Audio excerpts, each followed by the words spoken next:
உங்களோடு கூட பேச விரும்புகிற ஒரு அற்புதமான பகுதி லெந்து நாட்களை குறித்த பகுதியை தான் பேச விரும்புகிறேன். லெந்து நாட்கள் என்று பைபிள்ல எங்கேயாவது இருக்கிறதா என்று கேட்டால் பைபிள்ல நான் திரும்ப திரும்ப தேடி பார்த்தேன், ஒரு இடத்திலும் லெந்து நாட்கள் என்பது இல்லை. அப்ப இல்லாத ஒன்றை எதற்கு நீங்கள் கொண்டாடுகிறீர்கள் என்று கேட்டீர்களானால், கிறிஸ்தவ திருச்சபைகள் முன்னாள் உள்ள நமக்கு முந்தின திருச்சபையின் அங்கத்தினர்கள், திருச்சபையினுடைய பக்தி உள்ள தேவ மனிதர்கள் திருச்சபையிலே மிக வைராக்கியத்துக்கோடு கூட தேவ வசனத்தை பிரசங்கித்துக் கொண்டிருந்தார்கள். தவறுகள் செய்தால் அவர்கள் சபைக்குள் ஏற்றுக்கொள்ளப்பட மாட்டார்கள். எந்த தவறு தேவனுக்கு பிரியமில்லாததை செய்து விட்டார்களோ அவர்களை திருச்சபையை விட்டு வெளியே தள்ளிவிடுவார்கள். 2 கல்யாணம் பண்ணியிருக்கிறானா, ஒரு மனைவியை வைத்துக் கொண்டு இன்னொரு மனைவியை கல்யாணம் பண்ணனானா அவன் நிச்சயமா சபைக்குள் வரக்கூடாது, வெளியே தள்ளிவிட வேண்டும் என்று தள்ளிவிடுவார்கள். அதுதான் அந்த கால திருச்சபை. தேவனுக்கு பிரியமில்லாமல் அநியாயமா யாராகிலும் வட்டி வாங்கினானால் அவனை திருச்சபைக்குள் ஏற்றுக்கொள்ள மாட்டோம் என்று புறக்கணித்து விடுவார்கள். மட்டுமல்ல, ஏதாகிலும் ஒரு நிலைமையில் யாரையாவது கொலை செய்து விட்டால் நிச்சயமாய் அவன் திருச்சபைக்கு வரக்கூடாது என்று அவனை புறக்கணித்து விடுவார்கள். அவர்கள் என்ன செய்வார்கள்? இன்றைக்கு திருச்சபையை விட்டு வெளியே தள்ளிவிட்டால் அவர்கள் உடனே திக்குறிச்சி பக்கத்தில் அடுத்த ஒரு சர்ச்சை தேடி ஓடிடுவாங்க. ஆனா அன்றைக்கு அப்படி அல்ல. திருச்சபை விட்டு திருச்சபை போகிறது மக்களுக்கு விருப்பமானது அல்ல. அவர்கள் ஒரு திருச்சபையில ஆண்டவர்களை ரட்சித்து விட்டால் அங்கே தான் உட்கார்ந்திருப்போம் என்று உட்கார்ந்திருப்பார்கள். திருச்சபையை விட்டு வெளியே தள்ளப்பட்டவர்கள் திருச்சபைக்கு வெளியே, திருச்சபை கட்டடத்திற்கு வெளியே உட்கார்ந்து ஆராதித்துக் கொண்டிருப்பார்கள். மிக வேதனையோடு நான் செய்த தவறு எனக்கு மன்னிங்க ஆண்டவரே என்று ஜெபித்துக் கொண்டிருப்பார்கள். அப்பொழுது அவர்கள் வாழ்நாள் முழுசும் அவர்கள் செய்த தவறுக்கு திருச்சபைக்குள்ளே வர முடியாது. அப்போ என்ன செய்வது என்று நினைத்தார்கள். திருச்சபை முற்பிதாக்கள் தீர்மானம் பண்ணினார்கள், திருச்சபைக்குள் அவர்களை கொண்டு வர வேண்டும், அவர்கள் பாவம் மன்னிக்கிறதற்கு ஒரு வாய்ப்பு இருக்கிறது என்று நினைத்து கல்வாரி சிலுவை தியானத்திற்கு முன்பதாக, கல்வாரி சிலுவையை தியானிக்கிறதற்கு முன்பதாக ஒரு 40 நாட்கள் திருச்சபையில நாம் ஏற்படுத்தினால் அவர்கள் அந்த நாட்களில் ஜெபம் பண்ணி திருச்சபையில் சுத்திகரிப்பதற்கு, தங்களுடைய வாழ்க்கையை பரிசுத்தப்படுத்துவதற்கு, பாவத்தை விட்டு விலகுவதற்கு ஒரு வாய்ப்பு அவர்களுக்கு கிடைக்கும் என்று நினைத்துக் கொண்டு அவர்களுக்கு ஒரு வாய்ப்பு கொடுத்தார்கள். 40 நாட்களும் அவர்கள் திருச்சபையில தேவ சமூகத்தில் வந்து விழுந்து அழுவார்கள். தெரியாமல் நான் தவறு செய்து விட்டேன், தெரியாமல் தவறு செய்து விட்டேன், ஐயோ என்னை மன்னியும் ஆண்டவரே என்று புலம்புவார்கள். பல நாட்கள் அப்படி புலம்பி 40வது நாள் பாவ அறிக்கை செய்ய தேவ மனிதரிடத்தில் வருவார்கள். நாங்க பாவம் செய்துட்டோம், என்ன செய்யணும்? வேதம் சொல்லுகிற தண்டனை அவர்களுக்கு கொடுக்கப்படும். வேதம் சொல்லுகிற தண்டனை அவர்களுக்கு கொடுக்கப்பட்டது. நீ இந்த பாவத்தை செய்தாயானால் அதை விட்டு விலக வேண்டும் என்று தண்டனை கொடுக்கப்பட்டது. பாவத்தை அறிக்கை செய்து விட்டு விட்டவர்கள் அவர்கள் தான் அந்த பரிசுத்த நாளிலே பங்கு பெற்று உயிர்த்தெழுதலின் நாள்ல நாங்கள் திரும்பவும் உயிர்ப்பிக்கப்பட்டோம் என்று சொல்லுவார்கள். அதற்காகத்தான் அந்த நாட்களை ஏற்படுத்தினார்களே தவிர வேதத்தில் அப்படிப்பட்ட ஒரு லெந்து நாட்கள் என்பது இல்லை. லெந்து என்கிற வார்த்தை ஆங்கில வார்த்தைக்கு பதம் மொழியாக்கம் துளிர் விடுதல் என்றது. பட்டு போன மரமாய் என் வாழ்க்கையில இனி துளிர் விடுவதற்கு வாய்ப்பில்லை, என் வாழ்க்கையில ஜெயிக்க வாய்ப்பில்லை என்று நினைத்தவர்களுடைய வாழ்க்கையில இந்த 40 நாட்கள் ஜெபத்தின் மூலம் துளிர் விட்டு அவர்கள் பிரகாசித்து எரிந்து பிரகாசிக்கிற விளக்காய் மாற்றப்பட ஆரம்பித்தார்கள். அதே அனுபவத்தை தான் நமக்கும் தேவன் தர வல்லவர். இந்த 40 நாட்கள் உள்ளே மட்டுமல்ல, ஆன்லைன்ல கேட்கிற அன்பான ஆண்டவருடைய பிள்ளையே, ஆண்டவர் உன்னை உயிர்ப்பிக்க வல்லவர். என்றோ ஒரு நாள் நீ ரட்சிக்கப்பட்டாய், என்றோ ஒரு நாள் பிதா குமாரன் பரிசுத்தாவின் நாமத்தினால மூழ்கி ஞானஸ்நானப்பட்டாய். ஆனால் சில பாவங்களினாலே ஆண்டவரை விட்டு தூரம் போய்விட்டாய். ஆனால் இன்று அன்பு நிறைந்த ஆண்டவர் உன்னை அன்போடு கூட அழைக்கிறார். 11:28 மத்தேயு சொல்லுகிறது, வருத்தப்பட்டு பாரம் சுமக்கிறவர்களே நீங்கள் எல்லாரும் என்னிடத்தில் வாருங்கள், நான் உங்களுக்கு இளைப்பாறுதல் தருவேன், நான் உங்களுக்கு இளைப்பாறுதல் தருவேன். என்னிடத்தில் வாருங்கள், என்னிடத்தில் வாருங்கள், நான் சாந்தமும் மனத்தாழ்மையும் உள்ளவர், நிச்சயமாய் உங்களுக்கு பதில் தருவேன் என்று ஆண்டவர் சொல்லி இருக்கிறார். அவர் நம்மை அழைக்கிறவர். அன்போடு இன்றைக்கு நம்முடைய பாவத்தை அறிக்கை செய்து பின்வாங்கி போனாயானால் இன்றைக்கும் ஆண்டவர் உன்னை தேடி வந்திருக்கிறார். உன்னை நேசிக்கிற கர்த்தர்.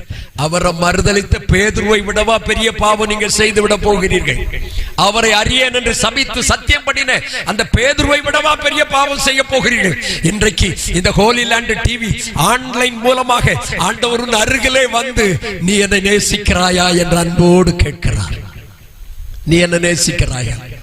பேதுருவிடத்துல அப்படியே ரகசியமா ஒரு இடத்துல போய் நின்று கேட்டார்.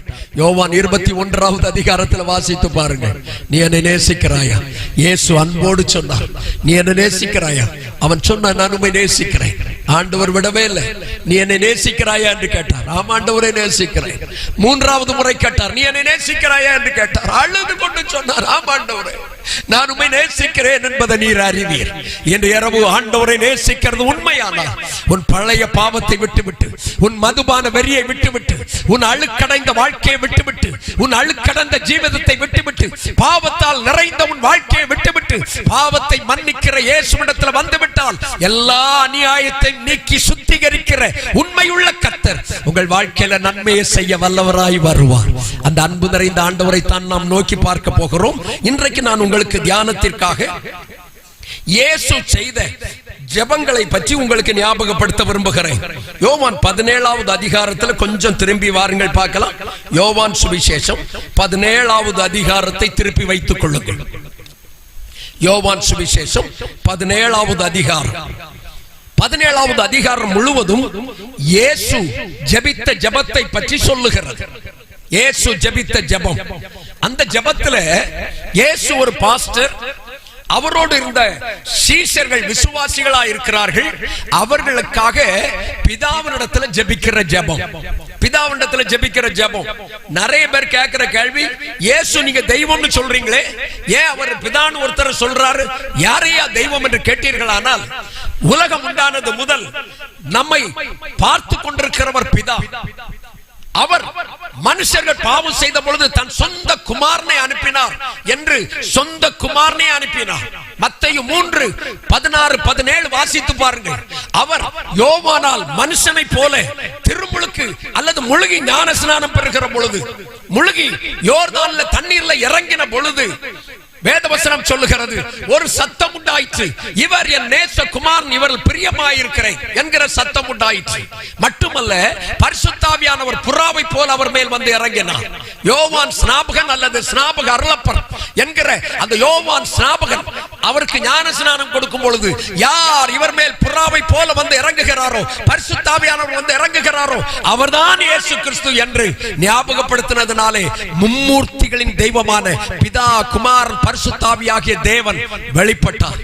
அந்த தேவாதி தேவன் தான் இயேசு என்கிற நாமத்தினாலே நமக்கு வெளிப்பட்டார். இன்றைக்கு அவர் நமக்கு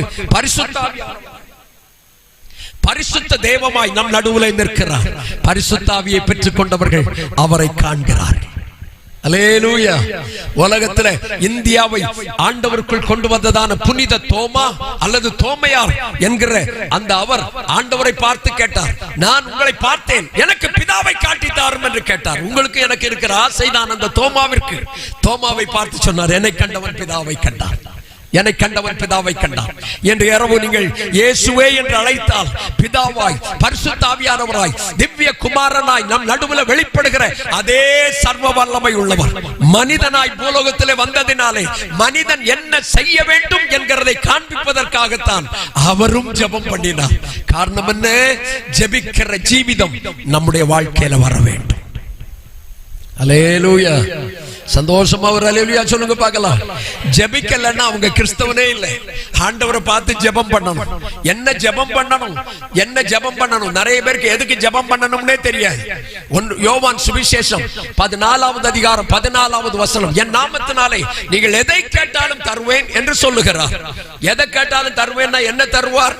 ஒரு தம்பிட்ட கேட்டேன், எப்பா நீ இயேசுட்ட ஏதாவது கேட்டிருக்கியான்னு கேட்டேன். ஆமா அங்க கேட்டிருக்காங்க. என்ன கேட்டப்பா அப்படின்னு கேட்டேன். சினிமா தியேட்டர்ல ஃபர்ஸ்ட் டிக்கெட் கிடைக்கணும்னு கேட்டாங்க. ஆண்டவர் அப்படித்தானே சொல்லியிருக்காரு, என்ன கேட்டாலும் தருவேன்னு சொல்லியிருக்கிறார்ல. ஆனா அவனுடைய மார்பில சாய்ந்திருந்த யோவான் 1 யோவான் 5:14 எழுதியிருப்பார் பாருங்க. 1 யோவான் 5வது அதிகாரம் 14வது வசனம், நாம் எதையாகிலும் அவருடைய சித்தத்தின்படி கேட்டார், அவருடைய விருப்பத்தின்படி கேட்டால், அவருடைய சித்தத்தின்படி கேட்டால் அவர் நமக்கு செவி கொடுக்கிறார் என்பதுதான் அவரை பற்றி கொண்டிருக்கிற தைரியம். அல்லேலூயா. அவருக்கு சித்தத்தை கேட்கணும். சினிமா தியேட்டர்ல டிக்கெட் கேட்டேன்னு சொல்றது மாதிரி என் பையன் வந்து எனக்கு விஷத்தை வாங்கி தாங்கன்னு கேட்டா நான் வாங்கி கொடுப்பேனா? ஹலோ, வாங்கி கொடுப்பேனா?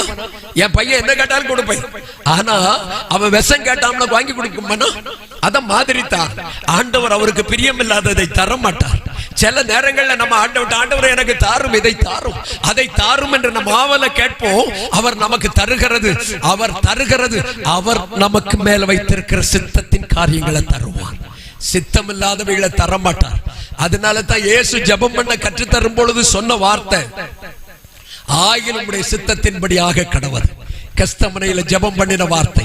என்று இரவு என் சத்தத்தை கேட்கிற நீங்க ஏதாவது தேவனுக்கு பிரியமில்லாத காரியத்தை கேட்டு விட்டீர்களானால், ஆண்டவரே மன்னியும், உமக்கு சித்தமானதை மட்டும் தாரும் ஆண்டவரே என்று கேட்டு பாருங்க. அவர் சித்தமானதை தருகிற வல்லமையுள்ள கர்த்தர். அல்லேலூயா. சந்தோஷம். அவர் அல்லேலூயா சொல்லுங்க பார்க்கலாம். ரெண்டு கரத்தை உயர்த்தி சொல்லுங்க.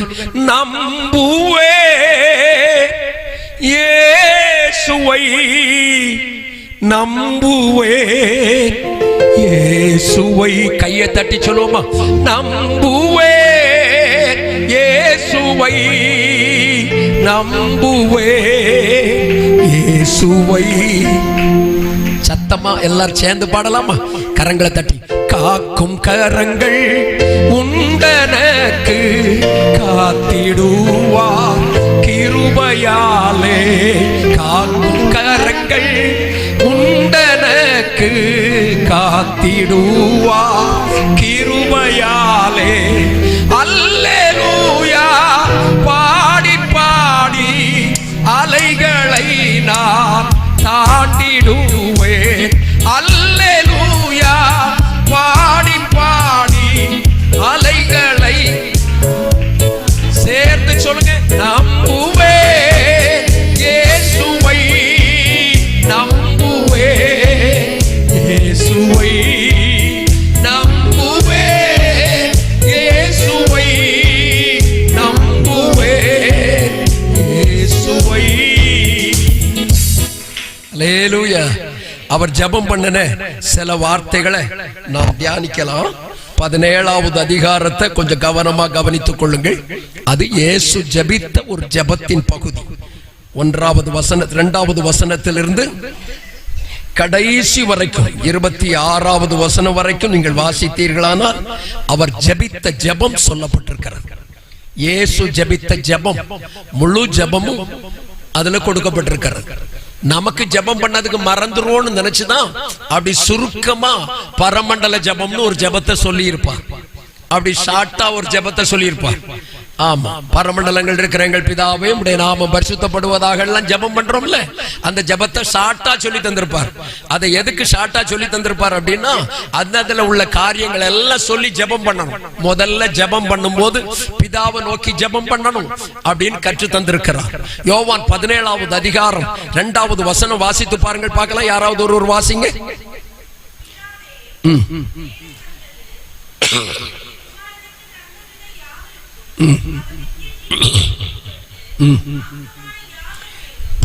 பிதாவே, ஜெபத்தை ஆரம்பிக்கிற பொழுது பிதாவே, பரமண்டலங்களில் இருக்கிற பிதாவே என்று ஜெபிக்கிறார். ஜெபிக்கிற எல்லாரும் ஆண்டவரிடத்துல ஜெபம் பண்ணுகிற வார்த்தை பிதாவேன்னு ஜெபம் பண்ணணும். பிதாவே என்கிற வார்த்தை தமிழ்ல கொஞ்சம் நல்ல அழகான வார்த்தை மொழிபெயர்க்கப்பட்டிருக்கிறது. ஆனால் உண்மை என்ன? தகப்பனேன்னு கூப்பிடுவது. எப்படி கூப்பிடுவது? தகப்பனேன்னு கூப்பிடுவது. யார் தகப்பனேன்னு கூப்பிட முடியும்னா, யோவான் சுவிசேஷம் 1வது அதிகாரம் 12வது வசனம் சொல்லுகிறது. யோவான் 1:12. யாராவது மைக்ல வாசிங்க பார்க்கலாம். யோவான் சுவிசேஷம் 1வது அதிகாரம் 12வது வசனம். அவருடைய நாமத்தின் மேல் விசுவாசம் உள்ளவர்களாய் அவரை ஏற்றுக்கொண்டவர்கள் எத்தனை பேர்களோ அத்தனை பேர்களும் தேவனுடைய பிள்ளைகள் ஆகும்படி அவர்களுக்கு அதிகாரம் கொடுத்தார். அவருடைய நாமத்தின் மேல் விசுவாசம் உள்ளவர்களாய் அவரை ஏற்றுக்கொண்டவர்கள். யார் அவரை ஏற்றுக்கொண்டார்களோ அவர்கள் அத்தனை பேரையும் அவர் தன்னுடைய பிள்ளைகளாய் மாற்றுகிறார். 15 வயதுல நான் அந்த இயேசுவை ஏற்றுக்கொண்டேன். என்னை இன்று வரையும் அவர் பிள்ளையாய் வைத்திருக்கிறார். நான் பட்டினியா இருக்கிறது அவர் விரும்ப மாட்டார். நான் ஆகார குறைவோடு இருக்கிறது அவருக்கு பிடிக்காது. நான் வஸ்திரம் இல்லாத இருக்கிறது அவருக்கு விருப்பம் இல்லை. என் தேவைகளை சந்திக்கிற என் நல்ல தகப்பன் இயேசு மட்டும்தான். கரங்களை உயர்த்தி 3 தடவை சொல்லுங்க பார்க்கலாம். இயேசு மட்டும்தான். இயேசு மட்டும்தான், இயேசு மட்டும்தான். அவர்தான் நமக்காக யாவையும் செய்கிற வல்லமையுள்ள கர்த்தர். சங்கீதக்காரன் சொல்லி இருப்பார் அற்புதமாய், எனக்காக யாவையும் செய்து முடிக்கிற கர்த்தர் அவர், எனக்காக யாவையும் செய்கிற கர்த்தர் அவர். இந்த ஆன்லைன்ல இந்த வார்த்தையை கவனிக்கிற நீங்க ஒருவேளை இயேசுவை பார்த்து கொண்டிருக்கலாம். அவர் எனக்காக யாவையும் செய்கிற கர்த்தர். நீங்க பார்க்கிற படத்தில் இருக்கிற அந்த அவர் அல்ல அந்த இயேசு. நீங்கள் பார்க்கிற அந்த சிலையில் இருக்கிறவர் அல்ல அந்த இயேசு. அவரை தொழுது கொள்ளுகிறவர்களுக்கு, ஆவியோடும் உண்மையோடும் தொழுது கொள்ளுகிற யாவருக்கும் சமீபமாயிருக்கிற கர்த்தர், சமீபமாயிருக்கிற கர்த்தர் அவர். அப்போஸ்தலர் நடபடிகள் 17:27 அவரை பற்றி சொல்லுகிறது. அவர் நமக்கு சமீபமாயிருக்கிறார். வாசிங்க பார்க்கலாம். அப்போஸ்தலர் நடபடிகள் 17வது அதிகாரம் 27வது வசனம். கர்த்தராகிய தம்மை அவர்கள் தடவியாகிலும் கண்டுபிடிக்கத்தக்கதாக, கர்த்தராகிய தம்மை அவர்கள் தடவியாகிலும் கண்டுபிடிக்கத்தக்கதாக தம்மை தேடும்படிக்கு அப்படி செய்தார். அவர் நம்மில் ஒருவருக்கும் தூரமானவர் அல்ல. அவர் நம்மில் ஒருவருக்கும் தூரமானவர் அல்ல. என் சத்தத்தை கேட்கிறவங்க நீங்க ஒருவேளை கிறிஸ்டியனா இல்லாம இருக்கலாம். கிறிஸ்டியன் ஆனாதான் ஆண்டவர் வருவார்னு நினைக்காதீங்க. நீங்க யாரா இருந்தாலும் இயேசுவேன்னு கூப்பிட்டா உங்களுக்கு அவர் தூரமானவர் அல்ல, உங்களுக்கு அவர் தூரமானவர் அல்ல. இயேசு உங்களையும் நேசிக்கிறார், இயேசு உங்களையும் நேசிக்கிறார். எப்பேற்பட்ட பாவியையும் நேசிக்கிற கர்த்தர் அவர், எப்பேற்பட்ட பாவியும் நேசிக்கிறவர். அந்த பாடல் அழகா இருக்கும். பாவியை ஒருபோதும் தள்ளாத நேசர் வா என்று அழைக்கிறார். பாவியை ஒருபோதும் தள்ளாத நேசர் வா என்று அழைக்கிறார். எனக்கு நல்ல பிடிச்ச வார்த்தை பார்த்துக்காங்க, நல்ல பிடிச்ச வார்த்தை. 2 கரத்தை உயர்த்தி சொல்லுங்க பார்க்கலாம். பாவியை ஒருபோதும் தள்ளாத நேசர் வா என்று அழைக்கிறார். இடது கரத்தை மார்போடு அணைத்து, இடது கரத்தை மார்போடு அணைத்து, வலது கரத்தை உயர்த்தி, பாவியை ஒருபோதும் தள்ளாத நேசர் வா என்று அழைக்கிறார். அந்த 17வது அதிகாரத்துல சில வார்த்தைகளை மட்டும் நான் உங்களுக்கு சொல்லி சரியா 9 மணிக்கு நிறைவு செய்வேன். கர்த்தர் உங்களை ஆசீர்வதிப்பார். அதுல 11வது வசனம் வாசிங்க பார்க்கலாம். 17வது அதிகாரம் 11வது வசனம். நான் இனி உலகத்தில் இரேன், நான் இனி உலகத்தில் இரேன், இவர்கள் உலகத்தில் இருக்கிறார்கள், இவர்கள் உலகத்தில் இருக்கிறார்கள், நான் உம்மிடத்திற்கு வருகிறேன், நான் உம்மிடத்திற்கு வருகிறேன். பரிசுத்த பிதாவே, பரிசுத்த பிதாவே, நீர் எனக்கு தந்தவர்கள் நம்மை போல ஒன்றாயிருக்கும்படிக்கு நீர் அவர்களை உம்முடைய நாமத்தினாலே காத்துக்கொள்ளும், அவர்களை உம்முடைய நாமத்தினாலே காத்துக்கொள்ளும். ஒரு ஜெபம், இயேசு ஜெபித்த ஜெபம். நீ அவர்களை உம்முடைய நாமத்தினாலே காத்துக்கொள்ளும், காத்துக்கொள்ளும். நம்மை காக்கிற ஒரு கர்த்தர் நமக்கு இருக்கிறார், நம்மை பாதுகாக்கிற தேவன் இருக்கிறார். அவர் சொல்லுகிறார், நீர் அவரை காத்துக்கொள்ளும் என்று. நம்மை காத்துக் கொள்ளுகிற ஒரு கர்த்தர் நமக்கு இருக்கிறார், நம்மை காத்துக் கொள்ளுகிற ஒரு தேவன் அவர் நமக்கு இருக்கிறார். நீங்கள் அந்த காக்கிற கர்த்தரை கவனித்தீர்களானால் 121ஆம் சங்கீதத்தில் மட்டும் 5 முறை அவர் காக்கிற தேவன் என்று நீங்கள் அவரை கவனிக்க முடியும். 5 முறை அவர் நம்மை காக்கிற கர்த்தராக நீங்கள் அவரை பார்க்க முடியும். நீங்கள் அவரை காக்கிற கர்த்தர் என்கிறதிலேயே நீங்கள் கவனிக்க வேண்டும். எப்பொழுது அவர் நம்மை காக்கிறார்? சங்கீதம் 121:1 சொல்லுகிறது, அவரை நோக்கி பார்க்கிற பொழுது, ஒத்தாசை வருகிற பர்வதங்களுக்கு நேராக கண்களை ஏறெடுத்து பார்க்கிற பொழுது, வானத்தையும் பூமியை உண்டாக்கின கர்த்தரிடத்திலிருந்து நமக்கு உதவி வருகிறது. அவர் நம்மை பாதுகாக்கிற கர்த்தர். எப்படியெல்லாம் பாதுகாக்கிறார் கவனிங்க.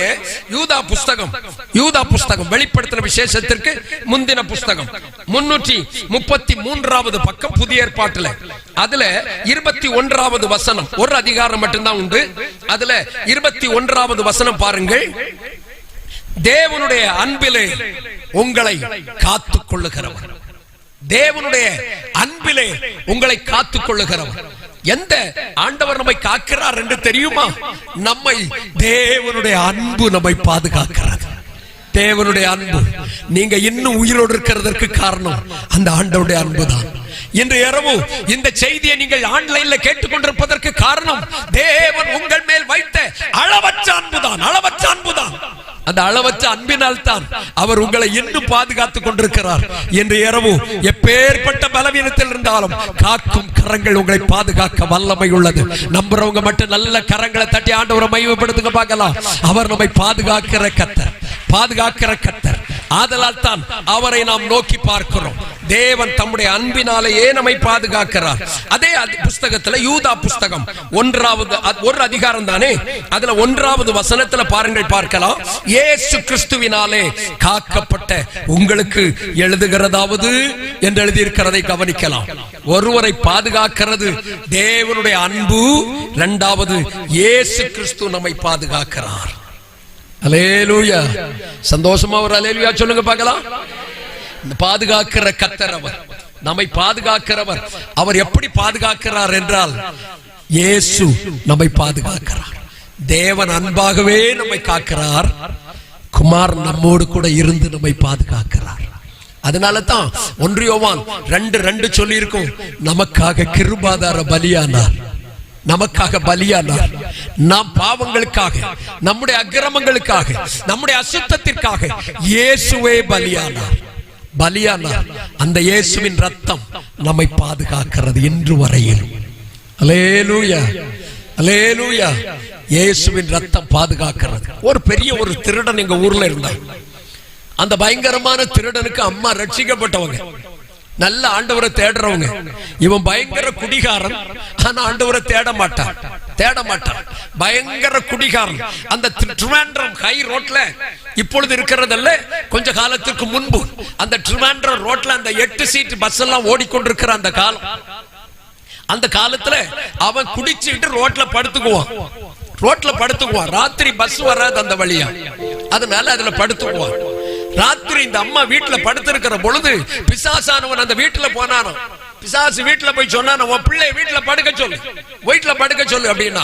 இந்த தாயார் கேட்டாங்களா, என் பையன் எங்க படுத்தா உனக்கு என்னடா போடா அப்படின்னு சொன்னாங்க. இல்ல, அவனை வீட்டுல படுக்க சொல்லு அப்படின்னாங்க. என்னன்னு தெரியலையே என்று அந்த அம்மா வீதி வீதியா தேடி போய் அந்த பையனை பார்க்க போனாங்க. அந்த பையன் ரோட்ல படுத்திருக்கிறான். ரோட்ல எப்படி படுத்திருக்கிறான்னா, ஒரு பெரிய சாக் பீஸ வச்சு ஒரு வட்டம் வரைஞ்சிருக்கிறான். அதுக்கு நடுவுல அப்படியே ஒரு கிராஸ் போட்டு அதுல இயேசுன்னு எழுதி அதற்கு மேல படுத்திருக்கிறான். இந்த தாயார் போய் பார்த்தாங்க, டேய் ஒன்னே மிஞ்சின கிருபை என் பையன்கிட்ட இருக்குடா. என் பையன் குடிகாரன் ஆனாலும் கூட இயேசுன்னு நான் சொல்லி கொடுத்தது. படுக்க போகிற பொழுது பெட்டுக்கு மேல இயேசுன்னு சொல்லிட்டு படுறான்னு சொன்னோம்ல, அவன் இயேசுன்னு குடிச்சுட்டே எழுதிட்டு படுத்திருக்கிறான்டா. தொட முடியாது. இயேசு என்கிற பெயருக்கு அவ்வளவு வல்லமை உண்டு. அல்லேலூயா. கரங்களை தட்டி சொல்லுங்க பார்க்கலாம். இயேசு என்ற தீரு நாமத்திற்கு எப்போதுமே மிக ஸ்தோத்திரம். சொல்லுங்க, இயேசு என்ற தீரு.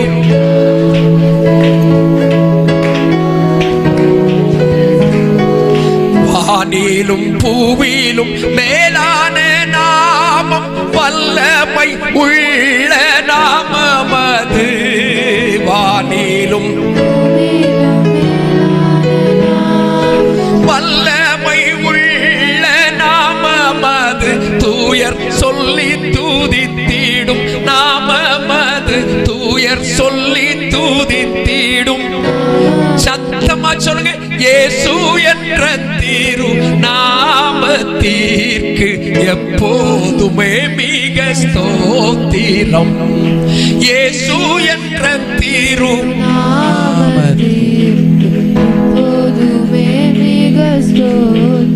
ஒரு 3 வாட்டி நல்ல 2 கையை உயர்த்தி சத்தமா இயேசுவேன்னு சொல்லுங்க பார்க்கலாம். இல்ல இந்த சத்தம் எல்லாம் போதாது, இயேசுவேன்னு சொல்லுங்க பார்க்கலாம்.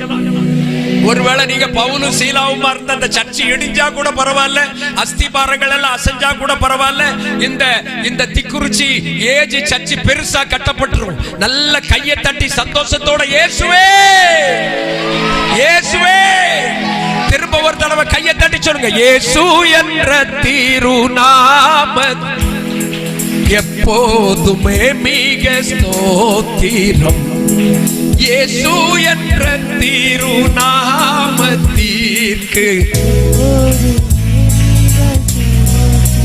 அப்போ பிதா நம்மை அன்பினால காக்கிறார், குமார் நம்மோடு கூட இருந்து நம்மை பாதுகாக்கிறார். 1 பேதுரு 1வது அதிகாரம் 5வது வசனம் வாசி பாருங்க பார்க்கலாம். 1 பேதுரு 1வது அதிகாரம் 5வது வசனம். கடைசி காலத்திலே வெளிப்பட ஆயத்தமாக்கப்பட்டிருக்கிற ரட்சிப்புக்கு ஏதுவாக விசுவாசத்தை கொண்டு தேவனுடைய பலத்தினாலே காக்கப்பட்டிருக்கிற உங்களுக்கு. தேவனுடைய பலம் நம்மை காக்கிறது. எது காக்கிறது? ஹலோ, நம்ம காக்கிறது யாரு? பிதா நம்மை காக்கிறார் அன்பினாலே. குமார் நம்மோடு கூட இருந்து நம்மை பாதுகாக்கிறார். நம்மோடு கூட இருக்கிறவர் தேவனுடைய பலம் நம்மோடு இருக்கிறது. அல்லேலூயா. சந்தோஷமா ஒரு அல்லேலூயா சொல்லுங்க. நம்ம கூட இருக்கிறது யாரு? ஹலோ, நம்ம கூட இருக்கிறது யாரு? தேவ பலம்.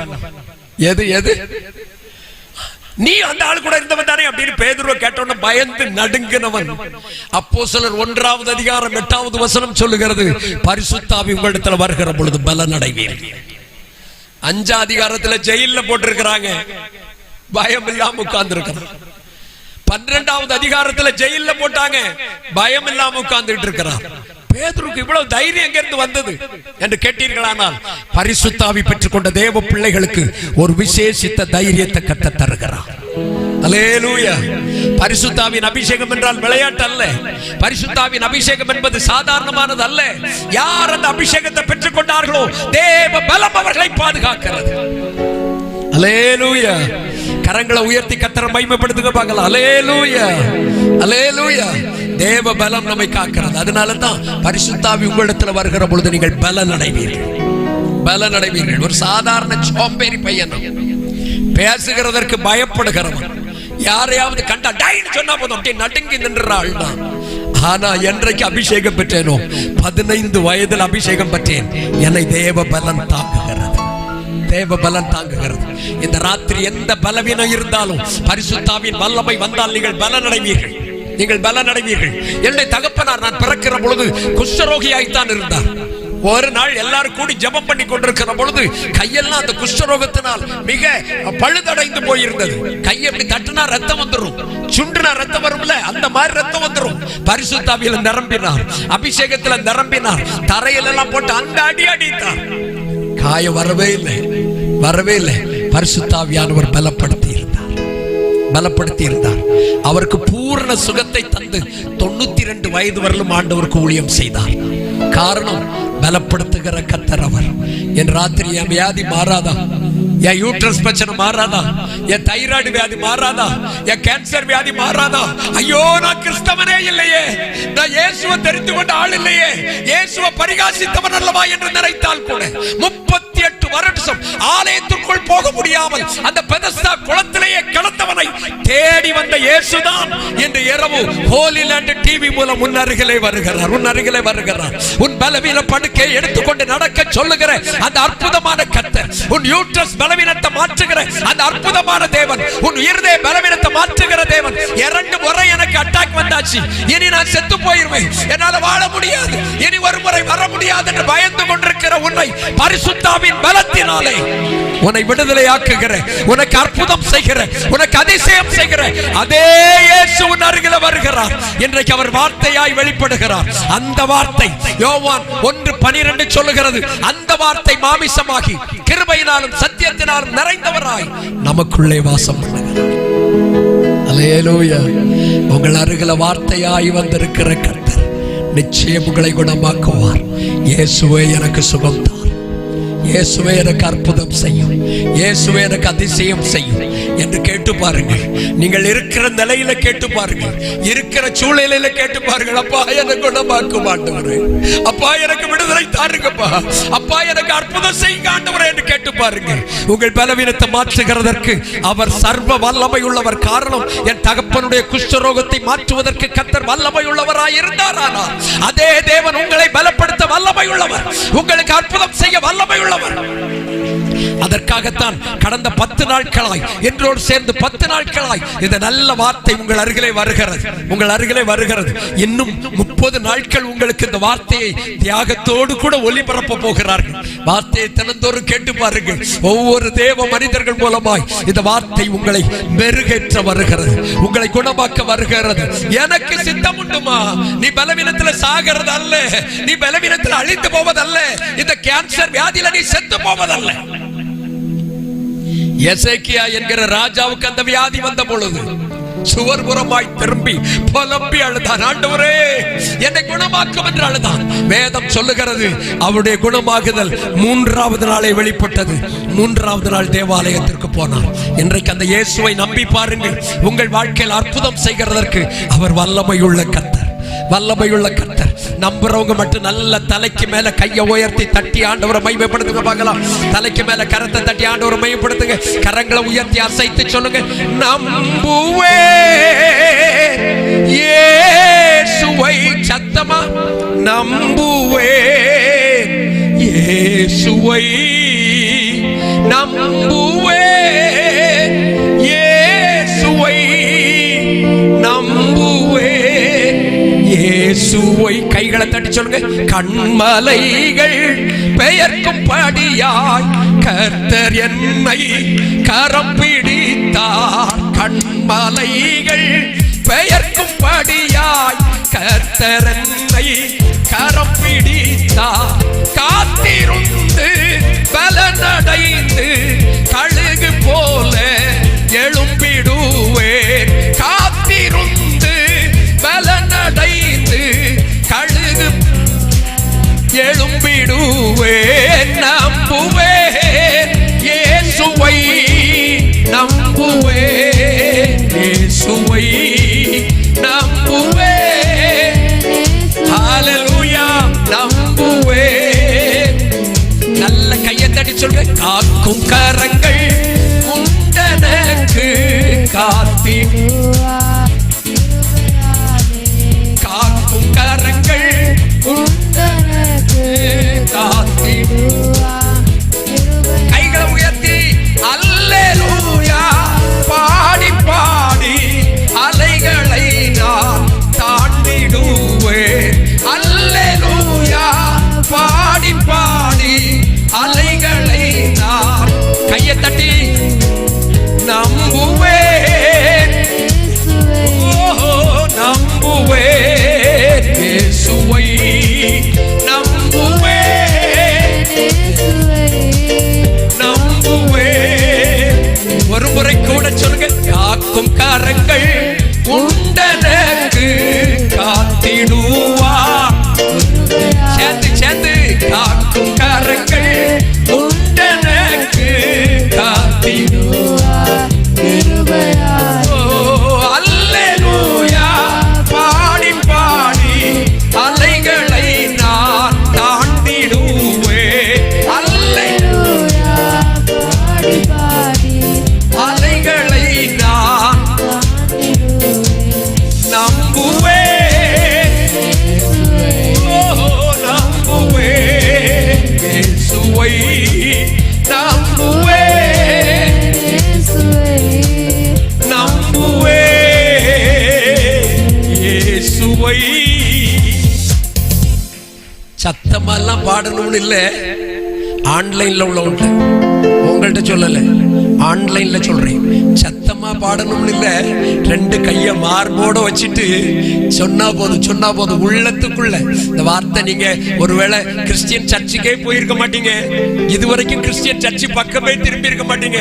நீங்க முடியாட்டியும் இப்ப சொல்லுங்க அப்படியே உள்ளத்துக்குள்ள இருந்து என் கூட ரீங்காரம் மட்டும் போட்டா போதும். சத்தம் போட்டு பாடினா ஒரு உங்க வீட்டுல சத்தம் போடுவாங்க, தனியா இருப்பீங்க. அமைதியா அப்படி வச்சுட்டே சொல்லுங்க பார்க்கலாம். எல்லாரும் சேர்ந்து சொல்லுங்க, நம்புவேன் இயேசுவை, நம்புவேன் இயேசுவை. சொல்லுமா அப்படியே சொல்லுங்க, நம்புவேன் இயேசுவை, நம்புவேன். வியாதிப்பட்ட இடத்துல உங்க கையை வச்சுக்கிட்டு சொல்லுங்க, வியாதிப்பட்ட இடத்துல உங்க கையை வச்சுக்கிட்டு, இந்த வியாதியில சுகம் தருகிற கர்த்தரை நம்புவே, இயேசுவை நம்புவே, இயேசுவை. ஒரு தடவை கூட சொல்லுங்க பார்க்கலாம், நம்புவே, இயேசுவை நம்புவே, இயேசுவை. அவர் நம்பிக்கைக்கு துரோகம் பண்ணுகிற துரோகி அல்ல, நம்புகிறவர்களை விடுதலையாக்குகிற கர்த்தர். நம்பின் அவர்களை விடுதலையாக்குவேன் என்று எழுதி வைத்திருக்கிறார். சங்கீதம் 107 சொல்லி இருக்கிறார், நம்புகிற அவர்களை விடுதலையாக்குவேன். நம்பினவர்களை விடுதலையாக்குகிற அற்புதமான கர்த்தர். பிதா நம்மை குணமாக்க காக்கிறார், பிதா நம்மை காக்கிறார். தேவ அன்பினாலே இயேசு நம்மோடு கூட இருந்து நம்மை காக்கிறார். பரிசுத்த ஆவியானவர் பலத்தினாலே காக்கிறார். மட்டுமல்ல, சங்கீதம் 91:11 சொல்லுகிறது பாருங்கள். 91:11, உன் வழிகளில் எல்லாம் உன்னை காக்கும்படிக்கு உனக்காக தம்முடைய தூதர்களுக்கு கட்டளையிடுவார். அல்லேலூயா, அல்லேலூயா. நம்மை காக்கிறதற்கு தூதர்களுக்கு கட்டளையிடுகிறார். யாருக்கு கட்டளையிடுகிறார்? தூதர்களுக்கு. களக்காடு பக்கத்துல ஒரு ஊழியத்தை முடித்து கொண்டு, இப்பொழுது இருக்கிற மாதிரி பஸ் எல்லாம் இல்லாத நேரம் கிடைச்ச அந்த டெம்போல ஏறி வேகமா இரவு நேரம் வந்து கொண்டிருக்கிறேன். பணக்குடியில வந்துட்டேன். பணக்குடி ஜங்ஷன் இப்போ இருக்கிறது மாதிரி இல்ல. அந்த ஜங்ஷன்ல எப்பமாவது பஸ் வரும். ஓடி வந்து அந்த ராத்திரில கையை காட்டி பஸ் ஏறுகிறேன். ஏறுகிற பொழுது அந்த பஸ் டிரைவர் என் மேல அன்புனால அப்படி லைட்டா ஸ்லோ பண்ணாரு. நான் ஓடி ஏறிட்டேன். வாலிப காலம் ஓடி ஏறிட்டேன் பாத்துக்காங்க. ஆனா கால் தடுக்கிட்டு கீழே விழுந்துற பார்த்தேன். ஐயோ அப்படின்னு சத்தம் போட்டேன்னா என்ன யாரோ பிடிச்சு ஒரு தள்ளுனாங்க உள்ள. நான் அந்த பஸ்ஸுக்குள்ள வந்துட்டேன். பஸ்ஸுக்குள்ள வந்த உடனே அந்த தள்ளினவரை பார்ப்போம் அப்படின்னு பஸ்ஸை பிடிச்சிட்டு இப்படி வெளியே பார்த்தேன். அந்த ஆளை காணவே இல்லை. எனக்கு ஆச்சரியமா இருந்தது. அந்த தள்ளின ஆளை காணல. ஐயா தேங்க்ஸ் சொல்லிடலான்னு திரும்பினேன். சொல்ல போது அங்க ஆளை காணல. எனக்கு புரிந்து விட்டது, யாருக்கு ஊழியம் செய்தேனோ அந்த தேவன் தம்முடைய தூதர்களுக்கு கட்டளையிட்டிருந்தார். அந்த தூதர்களுக்கு கட்டளையிட்டிருந்தார். என்னை காப்பதற்கு கட்டளையிட்டிருந்தார். தூதர்கள் தங்கள் கைகளில் நம்மை ஏந்தி கொண்டு போகிறார்கள். தேவ தூதர்கள் நம்மை கைகளில் ஏந்தி கொண்டு போகிறார்கள். என் இரவு நீ வாகனத்தை ஓட்டுன வாலிப தம்பி, நீ வாகனத்தை வேகமா ஓட்டுகிற பொழுது வாகனத்துல நீ அழைத்து போயிருக்க வேண்டும். ஆனா உன்னை தூதர்களால் பாதுகாத்தார். ஆண்டவர் நம்மை பாதுகாக்கிற கர்த்தர். நல்ல கையை தட்டி சொல்லுங்க, உன் வழிகளில் எல்லாம் உன்னை தூதர்கள், உன் பாதம் கல்லில் இடராதபடி தங்கள் கரங்களில், உன் பாதம் கல்லில் இடராதபடி தங்கள் கரங்களில். ஒரு முறை கூட சந்தோஷத்தோட, உன் வழிகளில் எல்லாம் உன்னை தூதர்கள், உன் பாதம் கல்லில் இடராதபடி தங்கள், உன் பாதம் கல்லில் இடராதபடி தங்கள் கரங்களில், என் வழிகளில் எல்லாம் என்னை தூதர்கள், என் பாதம் கல்லில் இடராதபடி தங்கள் கரங்களில், என் பாதம் கல்லில் தங்கள் கரங்களில். அல்லேலூயா. ஐந்தாவதாக நம்மை காக்கிறதற்காக தேவன் யாருக்கு கட்டளையிடுகிறார் தெரியுமா? நாம் ஜெபிக்கிற சபை, நமக்காய் ஜெபிக்கிற ஜெபம் நம்மை பாதுகாக்கிறது. அல்லேலூயா. இன்றைக்கு இந்த திக்குறிச்சியில இந்த ஜெபம் நடந்துகிட்டு இருக்குது. இந்த சுற்று வட்டாரத்துல நீங்க கேட்டுட்டு இருக்கிறீங்கன்னா, சர்ச்சுக்கு வர முடியும் அப்படின்னு தெரிஞ்சா, நீங்க எந்த சர்ச்சுக்குமே போகலன்னா கவலையப்படாதீங்க, திக்குறிச்சிக்கு வாங்க. இல்ல நாங்க திக்குறிச்சியில இல்ல, நாகர்கோயில்ல தான் இருக்கோம்னா, நானும் நாகர்கோயில்ல தான் இருக்கிறேன். நாகர்கோயில்ல தான் சாட்சியின் கூடாரம்னு செட்டிக்குளம் ஜங்ஷன்ல இருக்கிறேன். என் அட்ரஸும் சொல்லணும்ல. ஆமா, செட்டிக்குளத்துல ராஜாஸ் மால் பக்கத்துல நிக்கிறேன். எனக்கு போன் நம்பர் எல்லாம் போடுவாங்கன்னு நினைக்கிறேன். இல்லையோ? ஆமா, எனக்கு கொஞ்சம் ஆதாயம் வரணும்ல சார். சோத்திரம். கர்த்தர் நல்லவன். பரவாயில்ல, நான் சும்மா அப்படி சொன்னது. ஃப்ளோல பக்கத்துல இருக்கிற நல்ல தேவனை ஆராதிக்கிற தேவ சபையில போகணும். தேவ சபையை கண்டுகொள்கிறதற்கு ஒன்று சொல்லுகிறேன், அந்த சபை மனம் திரும்புதலை பிரசங்கம் பண்ணணும். அந்த சபை பிதா குமாரன் பரிசுத்த ஆவியின் நாமத்தினாலே மூழ்கி ஞானஸ்நானத்தை சொல்லணும், அதை கொடுக்கணும்.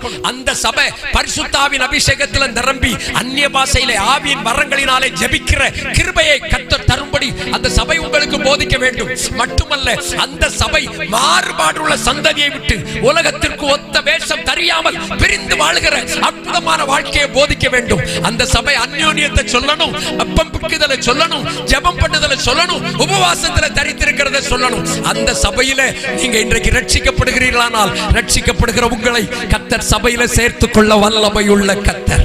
அல்லேலூயா. நீங்க எந்த ஜாதியா இருந்தாலும் எந்த மதமா இருந்தாலும் இயேசு உங்களை தள்ளுகிறதே இல்லை. இயேசு உங்களையும் நேசிக்கிறார். இயேசு உங்களையும் நேசிக்கிறார். இயேசு உங்களையும் நேசிக்கிறார்.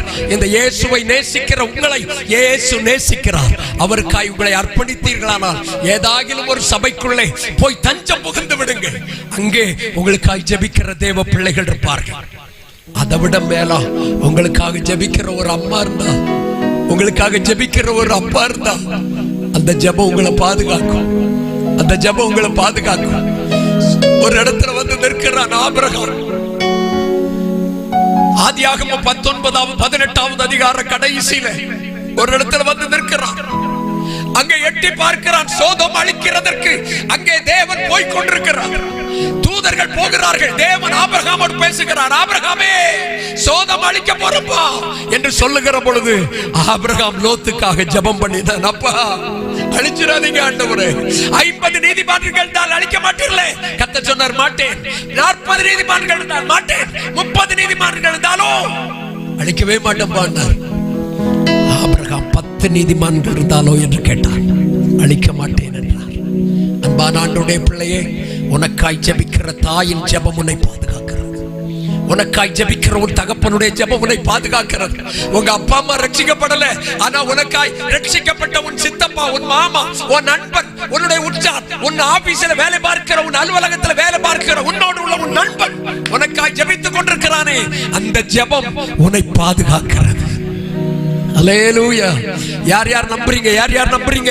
இப்போ நீங்க இருக்கிற இடத்துல நமக்காய் ஜெபிக்கிற தேவ பிள்ளைகளுக்காய் ஜெபம் பண்ணுங்க பார்க்கலாம். ஜெபிக்கிற பாஸ்டர் இருந்தா அந்த பாஸ்டருக்கு நீடித்த ஆயுசுநாளை தாரும். ஜெபிக்கிற அந்த ஊழியக்காரிக்கு நீடித்த ஆயுசுநாளை தாரும். ஜெபிக்கிற அந்த சபை ஆசீர்வதிக்கப்படட்டும். ஜெபிக்கிற என் தாய், என் தகப்பன், என் இனஜன பந்துக்கள் ஆசீர்வதிக்கப்படுவார்கள். அல்லேலூயா. அல்லேலூயா. கர்த்தர் நம்ம ஜெபிக்கிற, நம்மை பாதுகாக்கிற கர்த்தர், பாதுகாக்கிற கர்த்தர். கையை தட்டி சொல்லுங்க, பாதுகாத்தாரே அவர் நல்லவர், அவர் கிருபை. பாதுகாத்தாரே அவர் நல்லவர், அவர் என்னை நடத்தினார், அவர் நல்லவர்.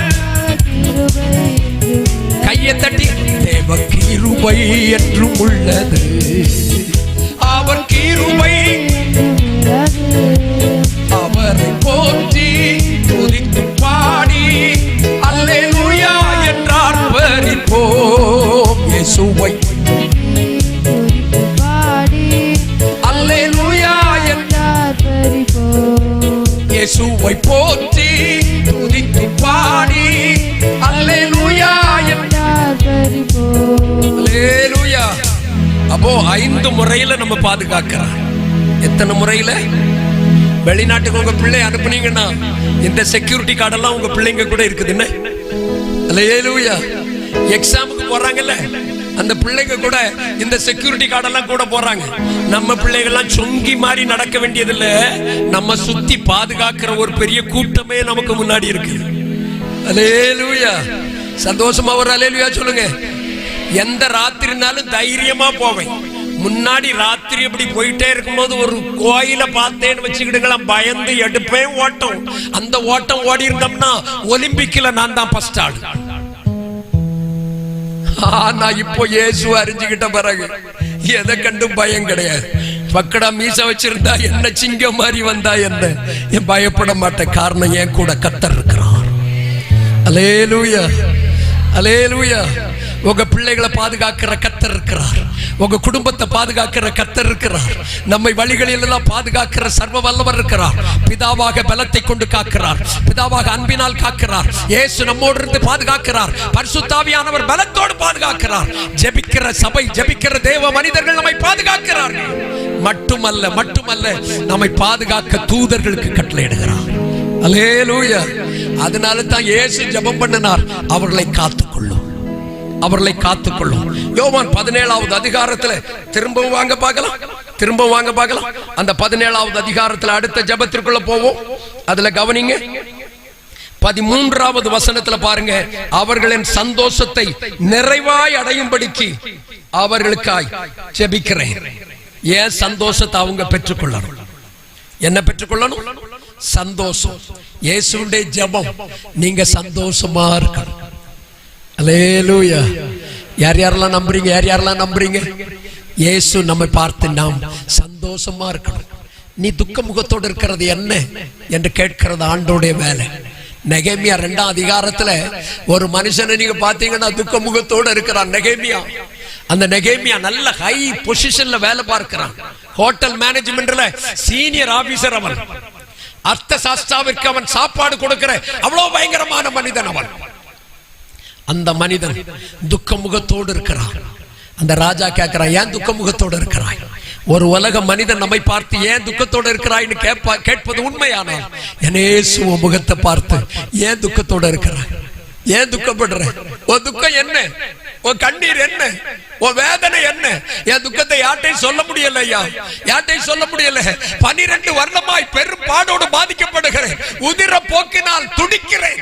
என் வியாதியில விடுதலை தர யாரும் இல்லை. மருத்துவமனைகளுக்கு போய் பார்த்தேன். அநேக மருத்துவர்களால் வேதனைப்பட்டு விட்டேன். எனக்கு விடுதலையே இல்லை. என்ன செய்வேன் என்று தெரியாது. ஒருத்தர் எனக்கு சுவிசேஷம் சொன்னாங்க. ஒருத்தர் எனக்கு சொன்னாங்க, இயேசுவின் வஸ்திரத்தின் ஓரத்தை தொட்டா சுகம் கிடைக்கும்னு சொன்னாங்க. அதை நம்பித்தான் எங்க ஊர்ல இயேசு வந்தார். அவருடைய வஸ்திரத்தின் ஓரத்தை குனிந்து போய் தொட போனேன் பாருங்க. அந்த வஸ்திரத்தின் ஓரத்தில் வல்லமை வெளிப்பட்டது. அந்த வஸ்திரத்தின் ஓரத்தில் வல்லமை வெளிப்பட்டது. எனக்கு இருந்த அந்த உதிர போக்கு, எனக்கு இருந்த அந்த ப்ளீடிங், எனக்கு இருந்த அந்த இரத்த போக்கு அன்றைக்கு சுத்தமானது. இன்று ராத்திரி இந்த வார்த்தையை கேட்டுக்கொண்டிருக்கிற உங்களுக்கும் அதே வஸ்திர தொங்கல் வர வல்லமை உள்ளது. ஏசாயா தீர்க்கதரிசன புஸ்தகம் 6வது அதிகாரம் 2வது வசனம் 1-2 சொல்லுகிறது, வஸ்திர தொங்கலால் தேவாலயம் நிறைந்திருக்கிறது. வஸ்திர தொங்கலால் தேவாலயம் நிறைந்திருக்கிறது. இன்றைக்கு தேவாலயம் என்றால் என்ன? 2 பேர் கூடி ஜெபம் பண்ணனா அங்க இயேசு வந்து விடுகிறார். தேவாலயத்தில் வந்து விடுகிறார். அந்த தேவனுடைய ஆலயத்திலே தான் வஸ்திர தொங்கல் வருகிறார். இன்றைக்கு 6:30 மணிக்கு ஆரம்பிச்சதும் தம்பி பாட்டு பாட ஆரம்பிச்சது அந்த துதிகளின் மத்தியில் வாசம் பண்ணுகிற கர்த்தர் நம் நடுவே இறங்கி வந்தார். துதிக்கிற எந்த இடத்திலும் கர்த்தர் இறங்கி வந்து விடுகிறார். அந்த இறங்கி வருகிற பொழுது நீங்கள் அந்த துதிகளின் மத்தியில் வந்து விட்டீர்களானால் உங்களுக்கு தொடுவதற்கு அந்த துதிதான் வஸ்திரம். அந்த துதியின் வஸ்திரத்தை தொட்டு விட்டீர்களானால் எப்பேற்பட்ட வியாதியஸ்தரும் சுகமாகிவிட முடியும். இன்றைக்கும் அவருடைய வஸ்திர தொங்கல் நம் நடுவிலே வருகிறது. அவர் நம்மை சுகமாக்க வல்லவர். ஆன்லைன்ல பார்க்கிற நீங்க, நாங்க பாடும்போது நீங்களே எங்களோடு சேர்ந்து பாடுகிறீர்கள். இந்த துதிக்கிற அந்த வார்த்தை உங்களை சுஸ்தமாக்கும், உங்களை குணமாக்கும், உங்களை பலப்படுத்தும். அவர் சுகம் தந்தாரானால் அந்த வியாதி திரும்ப வரவே செய்யாது. ஒருவன் கேன்சர்ல செத்திருந்தா அவனுக்கு திரும்ப அந்த குடும்பத்தின் ஆசீர்வாதம் வராது. எசேக்கியா வியாதியில சாக வேண்டியவன், அவனுக்கு சுகம் கொடுத்தார். 15 வருஷம் கூட்டி கொடுத்தார். இந்த 15 வருஷத்துல பைபிள் சொல்லுது, அந்த எசேக்கியாவிற்கு மனாசே என்கிற குமாரனை கொடுத்தார். ஆண்டவர் ஆசீர்வதித்தார். அற்புதம் செய்கிற கர்த்தர். எங்க அப்பா குஷ்டரோகமா இருக்கிற பொழுதுதான், குஷ்டரோகத்திலிருந்து விடுதலை கிடைச்ச முத குமாரன் நான். ஆண்டவர் குஷ்டரோகத்திலிருந்து விடுதலை தந்தவர். அற்புதம், நம்முடைய வாழ்க்கையிலும் அற்புதம் செய்கிறவர். அல்லேலூயா. எனக்கும் அற்புதம் செய்யுங்கப்பான்னு இடது கரத்தை மார்போடு அணைத்து வலது கரத்தை உயர்த்தி அற்புதம் செய்யுங்கப்பா. என் வாழ்க்கையில் அதிசயம் செய்யுங்கப்பா. உம்மைத்தான் நம்பி இருக்கே, அற்புதங்கள் எனக்கு செய்யுங்கப்பா. சொல்லுங்க பார்க்கலாம். உம்மைத்தான் நான் நம்பி இருக்கேன், அற்புதங்கள் எனக்கு செய்யுங்கப்பா. ரெண்டு கையை உயர்த்தி சொல்லுங்க, உம்மைத்தான் நான் நம்பி இருக்கேன், அற்புதங்கள் எனக்கு செய்யுங்கப்பா. உம்மைத்தான் நான் நம்பி இருக்கேன், அற்புதங்கள் எனக்கு செய்யுங்கப்பா. அல்லேலூயா, அல்லேலூயா. 100% அவரை நம்பி இருந்தா அவர் நமக்கு அற்புதம் செய்கிறவர். திரும்பவும் ஆன்லைன்ல உள்ளவர்களுக்காகவே சொல்றேன், நீங்க இதுவரைக்கும் சர்ச்சுக்கு போயிருக்க மாட்டீங்க, இயேசுன்னா யாரையே தெரிஞ்சிருக்காது. நீங்க சொல்லுங்க, உம்மைத்தான் நான் நம்பி இருக்கம்பா, எனக்கு அற்புதம் செய்யுங்கன்னு கேட்டு பாருங்க. பலவீனத்துல விடுதலை தருகிற அற்புதமான கர்த்தர். கானானிய ஸ்திரீ ஒருத்தி, இயேசுவை பார்க்காதவள், இயேசுவை நம்பாதவள், இப்பொழுது அவளுடைய பிள்ளை பலவீனப்பட்ட பொழுது அவளிடத்துல வந்தாள். இயேசு அவளை பார்த்து சொன்னார், உனக்கு இந்த அற்புதம் இல்லை, உனக்கு இந்த அற்புதம் இல்லை, இஸ்ரவேல் ஜனங்களுக்கு மட்டும்தான் செய்வேன் என்று சொன்ன பொழுது அவள் சொன்னார், அற்புதம் செய்துட்டு போங்க, நீங்க உங்க வீட்டுல உள்ளவங்களுக்கு செய்யுங்க, ஆனா ஒன்று, மேஜையிலிருந்து விழும் துணிக்கையை நாய்கள் நக்குமே. அந்த வார்த்தை தான் இயேசுவை நிறுத்த சொல்லிட்டு உனி விரும்பினபடியாக கடவார், விரும்பினபடியாக கடவாது. என் ராத்திரி எந்த மதமா எந்த ஜனமா நீங்க இருந்தாலும் சரி, எல்லாராலும் புறக்கணிக்கப்பட்ட நிலையில் இருந்தாலும் சரி, அற்புதம் செய்கிற கர்த்தர் உங்கள் நடுவில் வெளிப்படுகிறவர், அதிசயம் செய்கிற கர்த்தர் உங்கள் நடுவில் வெளிப்படுகிறவர், அற்புதம் செய்கிறவர். ஒரு முறை கூட சொல்லுங்க, உம்மைத்தான் நான் நம்பி இருக்கேன், அற்புதங்கள் எனக்கு செய்யுங்கப்பா. உம்மைத்தான் நான் நம்பி இருக்கேன், அற்புதங்கள் எனக்கு செய்யுங்கப்பா. அல்லேலூயா.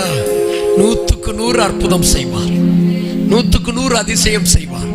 அவர் சொல்லுகிறார், என்னுடையவர்கள் சந்தோஷமாய் இருக்கட்டும் என்று சொல்லுகிறார். அப்போஸ்தலனாகிய பவுல் எழுதுகிற ஒவ்வொரு நிருபங்களிலும் சந்தோஷமாயிருங்கள் என்று மறுபடியும் உங்களுக்கு சொல்லுகிறேன். சந்தோஷமா இருக்கணும். எப்போ சந்தோஷமா இருக்கணும்? 2 வார்த்தை சொல்லிடுறேன். சங்கீதத்துல சொல்லியிருக்கும், அவர்களுக்கு தானியமும் திராட்சரசமும் பெருகி இருக்கிற காலத்தின் சந்தோஷத்தை பார்க்கிறோம், அதிக சந்தோஷத்தை நீர் எனக்கு தந்தீர். அல்லேலூயா. அவங்களுக்கு எல்லாம் இருக்குது, எனக்கு ஒண்ணுமே இல்லை, ஆனா என் இருதயத்திற்குள்ள சந்தோஷம் இருக்கிறது. இயேசு என் உள்ளத்துக்குள்ள வந்ததும் தான் எதுவும் இல்லாட்டாலும் எனக்கு சந்தோஷம். ஆபகுக் தீர்க்கதரிசி 3:17-18 சொல்லி இருப்பார், எனக்கு ஒருவேளை அத்தி மரத்துல துளிர் இல்ல, திராட்சை செடியில பலன் இல்ல, நம்ம ஊர்ல இந்த திக்குறிச்சியில நின்று நம்முடைய கன்னியாகுமரி மாவட்டத்தில் உள்ளவர்கள் சொல்லுகிறேன், என் ரப்பர் மரத்துல பலன் இல்ல, என்னுடைய தென்னை மரத்துல பலன் இல்ல, இப்போ கடந்த நாட்கள்ல குரங்கு வந்து எங்க தென்னையெல்லாம் அழிச்சு போட்டுது. ஆனா கிருபை அவைகள் இல்லாட்டாலும் என்னை நடத்துகிற கர்த்தர் சந்தோஷமாய் வைத்திருக்கிறார். அல்லேலூயா, அல்லேலூயா. இருக்கும்போது சந்தோஷம் தருகிறது உலகம், இல்லாத பொழுது சந்தோஷம் தருகிறவர் கர்த்தர். அல்லேலூயா. சந்தோஷம் தருகிறவர். 3ஆவதாக அந்த யோவான் சுவிசேஷம் 17வது அதிகாரத்திலேயே நம்ம கொஞ்சம் நிப்போன்னு, அதுல நின்று அந்த பகுதியை கொஞ்சம் தியானிக்கலாம் பாருங்க. அந்த 19வது அதிகாரத்துல நீங்க ஒரு வசனத்தை பாருங்க பார்க்கலாம். 15வது வசனம், 14வது வசனம், யோவான் 17:14. நான் உம்முடைய வார்த்தையை அவர்களுக்கு கொடுத்தேன், நான் உலகத்தான் அல்லாதது போல அவர்களும் உலகத்தார் அல்ல, அவர்களும் உலகத்தார் அல்ல, ஆதலால் உலகம் அவர்களை பகைத்தது. நீர் அவர்களை உலகத்திலிருந்து எடுத்துக்கொள்ளும்படி நான் வேண்டிக் கொள்ளாமல், நீர் அவர்களை தீமை நின்று காக்கும்படி வேண்டிக் கொள்ளுகிறேன். தீமை நின்று காக்கும்படி வேண்டிக் கொள்ளுகிறேன். ஆண்டவர் ஜெபித்த ஜெபம், அவங்க உலகத்தோடு வாழ்ந்துடக்கூடாது, உலகத்தான் அல்லாதது போல அவர்களும் உலகத்தான் அல்ல, உலகத்தான் அல்ல. கிறிஸ்தவ வாழ்க்கை என்பது நாம் கிறிஸ்துவுக்காகவே வாழ்கிற வாழ்க்கை. எதற்காக வாழ்கிற வாழ்க்கை? கிறிஸ்துவுக்காக வாழ்கிற வார்த்தை. இயேசு ஜெபம் பண்றாரு, என் விசுவாசிகள், என்னை பின்பற்றுகிற சீடர்கள் உலகத்திற்கு ஒத்த வாழ்க்கை வாழ்ந்துடவே கூடாது. அல்லேலூயா. முதல்ல உலக கவலை அவர்களை தாக்கிவிடக்கூடாது. இயேசு ஒரு ஓமை சொன்னார், விதைக்கிறவன் ஒருவன் விதைக்க புறப்பட்டான், சில விதைகள் வழியோரமாய் விழுந்தது, சில விதை கற்பாறையில் விழுந்தது, சில விதை முட்கள் உள்ள இடத்தில் விழுந்தது. அந்த முட்கள் அவர்களை நெருக்கிற்று. முட்கள்னா என்ன என்று சொல்லி அவர் பதில் சொன்னார், உலக கவலை. உலக கவலை, உலக கவலை, உலக கவலை அவர்களை பகைத்து விடுகிறது. உலக கவர்களை தாக்கி விடுகிறது. இயேசுவை பின்பற்றணும்னு நினைக்கிறேன், ஆனா உலக கவலை என்னை சேதப்படுத்துகிறது. உலக கவலையை அவர் மேல் வைத்து விடுங்கள். உங்கள் கவலையெல்லாம் அவர் மேல் வைத்து விடுங்கள். அவர் உங்களை ஆதரிக்கிறவர். அல்லேலூயா, அல்லேலூயா. கர்த்தர் மேல பாரத்தை வச்சிட்டீங்க, அவர் உங்களை ஆதரிக்கிற கர்த்தர். உங்க கவலைகளை எல்லாம் அவர் மேல் வைத்து விடுங்கள். Cast your burden upon the Lord ன்னு எழுதியிருக்கும். கர்த்தர் மேல தூக்கி எறிஞ்சிருங்க. என்னால தாங்க முடியாதப்பா, வாலிப பிள்ளைகளை வச்சிட்டு இருக்கிற, திருமணம் பண்ணி கொடுக்கணும், என்னால முடியல, அவர் மேல் வைத்து விடுங்கள். அவர் ஏற்ற துணையை உருவாக்குகிற அற்புதமான கர்த்தர், ஏற்ற காரியங்களை வாய்க்கப்படுகிற அற்புதமான கர்த்தர். அவர் மேல கவலையை வச்சிருங்க. கர்த்தர் நம்மை விடுதலையாக்குகிற வல்லமை உள்ள கர்த்தர். தம்பி ஆரம்பத்தில் பாடினார் பாத்தீங்களா? எல்லாரும் சேர்ந்து சொல்லுங்க பார்க்கலாம். கர்த்தர் கரம் எம்மேலங்க, கடுகளவும் பயமில்லங்க. சொல்லுங்க, கர்த்தர் கரம் எம்மேலங்க, கடுகளவும் பயமில்லங்க. ஏந்திடுவார், தூக்கி சுமந்திடுவார், இறுதி வரை என்ன நடத்திடுவார். ஏந்திடுவார், இறுதி வரை என்ன. கர்த்தர் கரோ எம்மேலங்க, கடுகளவும் பயமில்லங்க. அல்லேலூயா. இரண்டாவது, இந்த ரோமர் 12:2 எழுதியிருக்கும் பாருங்க, உலகத்திற்கு ஒத்த வேஷம். என்ன வேஷமா? எல்லாரும் சொல்லுங்க பார்க்கலாம், என்ன வேஷம்? உலகத்திற்கு ஒத்த வேஷம். இன்றைக்கு மனிதர்கள் உலகத்துல ஒரு சினிமா நடிகர்களாகவே வாழுகிறார்கள். என்ன? உலகத்திற்கு ஒத்த ஒரு வேஷம் போடணும், உலகத்திற்கு ஒத்த ஒரு வேஷம். உலகத்துல உள்ள மனிதர்களை மாதிரி வேஷம் போடணும், அவர்களை மாதிரி தலை சீவணும், அவர்களை மாதிரி நடக்கணும், அவர்களை மாதிரி ஜீவிக்கணும் அப்படிங்கிற உலகத்திற்கு ஒத்த வேஷம். பைபிள் எழுதியிருக்கும், இப்பிரபஞ்சத்திற்கு ஒத்த வேஷம் நமக்கு வேண்டாம், நமக்கு வேண்டாம். அல்லேலூயா, அல்லேலூயா. உலக வேஷம் வேண்டாம். உலக வேஷம் போடலைன்னா உலகம் நம்மளை பகைக்குமா? என்ன பகைக்கும்? உலகம் நம்மளை பகைக்கும். அதனால தான் உலகத்திற்கு ஒத்தது மாதிரி முடிவெட்டுறது, உலகத்திற்கு ஒத்த மாதிரி வேஷம் போடுறது, உலகத்திற்கு ஒத்த மாதிரி முக சாயலெல்லாம் மாத்துறது. இப்போ என்னவோ தெரியல, இப்போ அங்கங்கே உலகத்திற்கு ஒத்த வேஷத்திற்காக பலவிதமான பியூட்டி பார்லர்லாம் வந்துட்டு, உலகத்திற்கு ஒத்த வேஷம். அங்க போனா நம்ம விரும்புகிற வேஷம் இருக்காது, உலகத்திற்கு ஒத்த வேஷம் தான் இருக்கும். உலகத்திற்கு ஒத்த வேஷம். என்று ராத்திரி ஆண்டவர் சொல்லுகிறார், உலகத்தார் அல்லாததுனால ஆண்டவரே அவர்களும் உலகத்தார் அல்ல. காரணம் என்ன தெரியுமா? உலகத்தில் நாம் பலத்தின் மிகுதினால் 80 வருஷம் வாழ போகிறோம். அதற்கு பின்பு யுகாயுகமாய் கர்த்தரோடு வாழ போகிறோம். நம்புறவங்க மட்டும் ஒரு அல்லேலூயா சொல்லுங்க பார்க்கலாம். யாரோட வாழ போறோம்? யாரோட வாழ போறோம்? கர்த்தரோடு வாழ போகிறோம். கொஞ்ச காலம்தான் இந்த பாடுகள், கொஞ்ச காலம்தான் அந்த நெருக்கங்கள். இந்த நெருக்கம் கடந்து போகிற பொழுது கர்த்தரோடு வாழ போகிறோம். அல்லேலூயா, அல்லேலூயா. அங்க போனா என்ன செய்வோம் தெரியுமா? அவர் பாதம் விழுந்து பணிந்து ஆனந்த கண்ணீர் வடிப்பே. எந்த ஓட்டம் ஜெயத்துடன் முடியும், அந்த நாடு சுதந்தரிப்பே. எந்த ஓட்டம் ஜெயத்துடன் முடியும், அந்த நாடு சுதந்தரிப்பே. அல்லேலூயா. பரலோகம் எப்படி இருக்கும் தெரியுமா? பரலோகம் எப்படி தெரியுமா? அங்க பட்டினியே இருக்காது. அங்க என்ன இருக்காது? சொல்லுங்களேன் எல்லாரும் சேர்ந்து. என்ன இருக்காது? பட்டினி இருக்காது. அந்த வெளிப்படுத்துற விசேஷம் 7ஆம் அதிகாரத்துல வாசித்து பாருங்க. அங்க கண்ணீர் இருக்காது, அங்க கவலை இருக்காது, அங்க துக்கம் இருக்காது, அங்க அலறல் இருக்காது, அங்க எந்த சஞ்சலமும் இருக்காது. தேவனை பார்த்து கொண்டு முகமுகமாய் பாடிக்கொண்டே இருப்போம், பாடிக்கொண்டே இருப்போம், பாடிக்கொண்டே இருப்போம். அவரை பாடுகிறதான் ஆனந்தம், அவரை துதிக்கிறதான் ஆனந்தம். ஆதலால் தான் உலகத்துல கொஞ்ச நாள் அங்க அவரை பார்த்து கொண்டே இருக்கிறோம். இந்த பரீட்சை எழுதுறாங்க பாத்தீங்களா பிள்ளைங்க, அதுல சில பிள்ளைங்க படிக்க ஆரம்பிச்ச உடனே சில வீடுகள்ல, ஒரு வீட்டுக்கு போயிருந்தேன், 10ஆவது வகுப்பு படிக்கிற பிள்ளைக்கு டிவி எல்லாம் பண்ணி போட்டிருந்தாங்க. நான் அந்த அக்காவை பார்த்து கேட்டேன், அக்கா ஏங்க அந்த பிள்ளை இப்படி கஷ்டப்படுத்துறீங்க? பிள்ளை டிவி பார்க்க கூடாது அப்படின்னு கேட்டேன். இல்ல பாஸ்டர் நான் சொல்லல, அவன் தான் சொன்னான், எனக்கு படிக்க டிஸ்டர்பா இருக்கு, வேண்டாம், எனக்கு அந்த டிவி பார்க்கண்டாம், நான் படிக்க விரும்புறேன். ஆச்சரியமா இருக்கு. கேபிள் எல்லாம் கட் பண்ணிட்டோம் பாஸ்டர், நான் கேபிள் எல்லாம் கட் பண்ணிட்டேன். இப்போ ஆப்பு ஹோலிலேண்டுக்கு வைக்கணும். கேபிள் எல்லாம் கட் பண்ணிட்டோம்னா பயந்துறாதீங்க. ஆமா, வீணான படங்களை பார்க்கிறது, வீணான உலக கதைகளை கேட்கிறது என்கிற எல்லாவற்றையும் கட் பண்ணிட்டேன், எல்லாத்தையும் கட் பண்ணிட்டேன். இன்றைக்கு ராத்திரி நான் உங்களுக்கு சொல்லுகிறேன், நான் உலகத்தான் அல்ல. நான் யார் இல்ல, உலகத்தான் அல்ல. கலாத்தியர்கள் நிருபம் 5வது அதிகாரத்தில் வாங்க பார்க்கலாம். கலாத்தியர்கள் நிருபம் 5வது அதிகாரம். கலாத்தியர்கள் நிருபம் 5வது அதிகாரத்தில் 24வது வசனம் பாருங்க.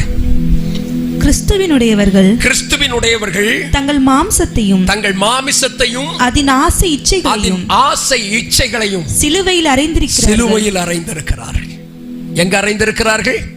சிலுவையில் அறைந்திருக்கிறார்கள். அன்புக்குரியவர்களே, உலகத்தின் ஆசைகளை சிலுவையில் அறையணும். இந்த 40 நாள் தியான கூட்டம் எதற்கு என்று கேட்கிறீர்களா? நம்முடைய ஆசைகளை சிலுவையில் அறைவதற்கு. கிறிஸ்துவினுடையவர்கள் மாமிசத்தின் ஆசைகள், மாமிசத்தின் இச்சைகளை சிலுவையில் அறைகிறார்கள். வாலிப தம்பி, வாலிப தங்கச்சி, உன்னை மாமிசத்தின் இச்சை இழுப்பது லகுவானது. யோசேப்பை இழுக்காத மாமிச இச்சை உன்னை இழுக்க போகிறது. யோசேப்பை அந்த மாமிச இச்சை இழுத்தது. மாமிச இச்சை பார்வோன் குமாரத்தி சொன்னாள், என்னோடு கூட வாழ்ந்து விடு. யோசேப்பு வேண்டாம் என்றான். நாம பக்கத்துல இருந்திருந்தா சொல்லிருப்பேன், டேய் உனக்கு கிடைச்சது மாதிரி லக்ஸுரி லைஃப் எங்கடா கிடைக்கும்? பார்வோன் குமாரத்தி கூப்பிடுறாடா, பார்வோன் குமாரத்தி கூப்பிடுறான். அவன் சொல்லியிருப்பான், எனக்கு பார்வோன் குமாரத்தியை விட இயேசு எனக்கு போதும். அல்லேலூயா, இயேசு எனக்கு போதும். சில நாட்கள் கடந்தது. திடீர்னு வந்து தலையில ஒரு கொட்டு தந்தான். நான் திரும்பி பார்த்தேன், டேய் என்ன தலையில கிரீடத்தோடு இருக்கிறான். யோசேப்பை பார்த்து கேட்டேன், என்ன கிரீடம் உனக்கு தலையில? அவன் சொன்னா, இயேசுக்காக ஜீவிச்சல்ல, இயேசுக்காக ஜீவிச்சமில்ல, இப்போ பார்வோன் குமாரத்தினால் வந்த வாழ்வு அல்ல, இயேசுவினால் எனக்கு வந்த வாழ்வு. பார்வோன் வீட்டில் அடுத்த ஸ்தானத்துல தேவனனை உயர்த்தினார், தேவனனை உயர்த்தினார். தம்பி தங்கச்சி, இந்த ஆடம்பரமான இந்த உலக இச்சை, உலக ஆசையை வெறுத்து ஆண்டவருக்காய் ஜீவித்தாயானால் உனக்காக ஒரு உயர்வு இருக்கிறது, உனக்காக ஒரு ஆசீர்வாதம் இருக்கிறது. வேண்டாம் அந்த தீய பழக்கம், வேண்டாம் அந்த தீய பெண்ணோடு வாழ்கிற வாழ்க்கை, வேண்டாம் அந்த தீய புருஷனோடு வாழ்கிற வாழ்க்கை, வேண்டாம், வேண்டவே வேண்டாம். எவ்வளவு பலசாலியான மனுஷன் அவன், எவ்வளவு பலமான மனுஷன் அவன். சிம்சோன் என்பது அவனுடைய பெயர். எவ்வளவு பெரிய பலசாலி. ஒரு கழுதை தாடையை கொண்டு 1000 பேரை முறியடித்தவன். தேவன் பிரியப்படாத தெலீலாளின் மடியிலே படுத்தான். தேவன் பிரியப்படாத வேசியின் மேல படுத்தான். அவன் கண்கள் பிடுங்கப்பட்டது. பலனுள்ள அவன் இப்பொழுது பலவீனமாய், அவன் மாவரைக்கிற மனிதனாய் மாறினான். பலவீனப்பட்டான். ஆண்டவரே, இந்த விசையனை நினைத்தருளும் என்று ஜெபித்தான். வேதவசனம் சொல்லுகிறது, பலவானையும் பாவம் பலவீனனாக்கி விடும். பாவத்தை விட்டு வெளியே ஓடிவா. பாவம் வேண்டாம், பாவத்தோடு வாழ்கிற வாழ்க்கை வேண்டாம். இயேசு போதும். எல்லாரும் சேர்ந்து சொல்லுங்க பார்க்கலாம் சத்தமா, இயேசு போதும். எல்லாரும் சொல்லுங்க, இயேசு போதும். சொல்லுங்க பார்க்கலாம், இயேசு போதும்.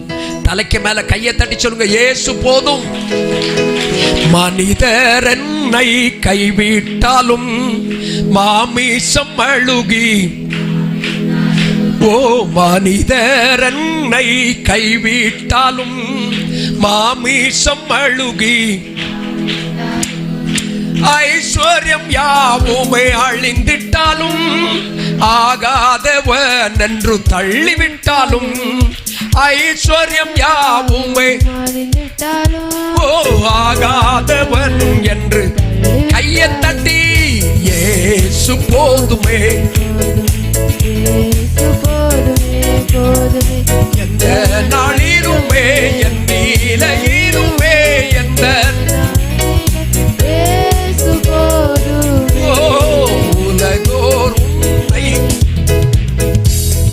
மனிதர் என்னை கைவிட்டாலும் மாமிசம் அழுகி, ஓ மனிதர் என்னை